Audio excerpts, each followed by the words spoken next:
نحمده ونصلي على رسوله الكريم اما بعد اعوذ باللہ من الشیطان الرجیم بسم اللہ الرحمن الرحیم قال النبی صلی اللہ علیہ وسلم المجالس بالامانہ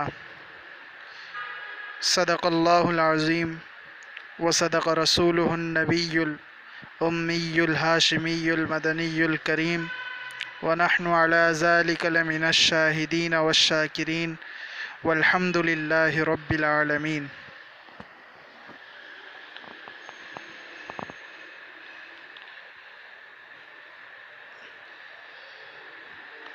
آپ حضرات کے سامنے جو حدیث مبارکہ پیش کی ہے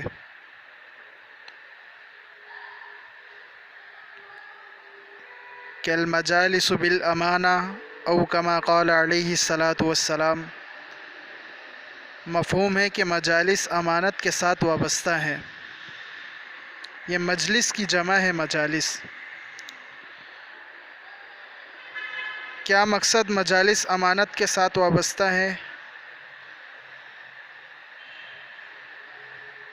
محدثین فرماتے ہیں کہ اس حدیث میں مجلس کے آداب میں سے یہ بیان فرمایا گیا ہے کہ مجلس کی تمام باتیں مصلحت اور اصحاب مجلس کی اجازت کے بغیر دوسروں سے اس کا اظہار نہیں کرنا چاہیے۔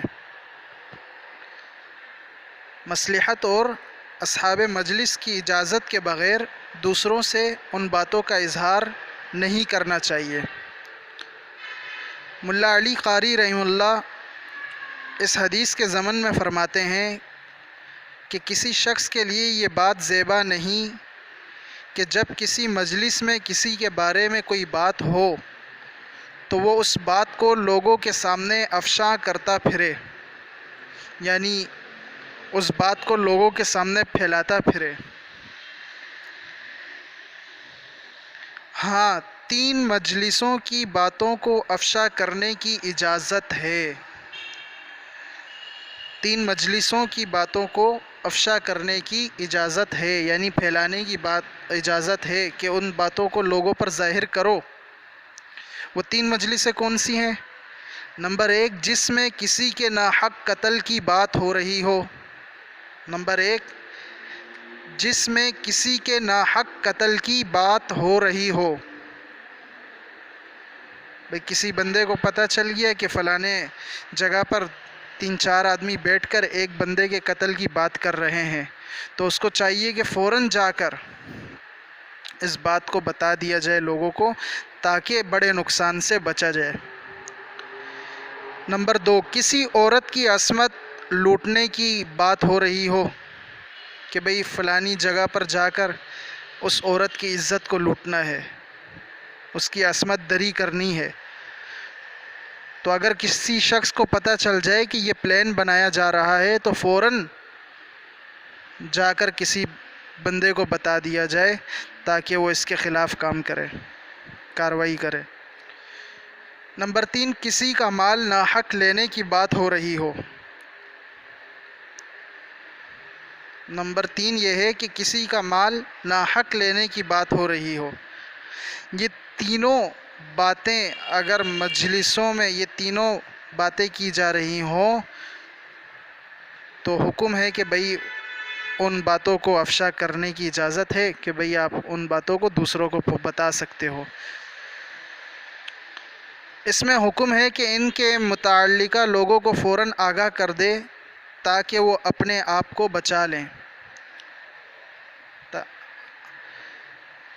شیخ عبدالحق محدث دہلوی رحمۃ اللہ تعالیٰ علیہ فرماتے ہیں کہ اس مجلس کی بات بھی افشا کرے جس میں دین یا قوم کو نقصان پہنچانے کی گفتگو ہو رہی ہو، جس میں دین یا قوم کو نقصان پہنچانے کی گفتگو ہو رہی ہو۔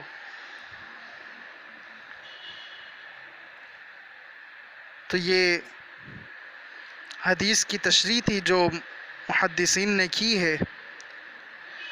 حدیث یہ ہے، میں آتا ہوں دوبارہ حدیث کی طرف۔ قال رسول اللہ صلی اللہ علیہ وسلم المجالس بالامانہ رسول اللہ صلی اللہ علیہ وسلم نے فرمایا مجالس امانت کے ساتھ وابستہ ہیں۔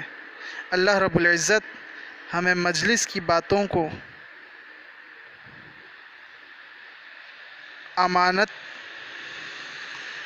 امانتاً اپنے اندر رکھنے کی توفیق نصیب فرما دے، اور ان مجالس کی باتوں میں جو ہم خیانت کر بیٹھتے ہیں اللہ اس جرم عظیم کو معاف فرما دے۔ وآخر دعوانا ان الحمد للہ رب العالمین۔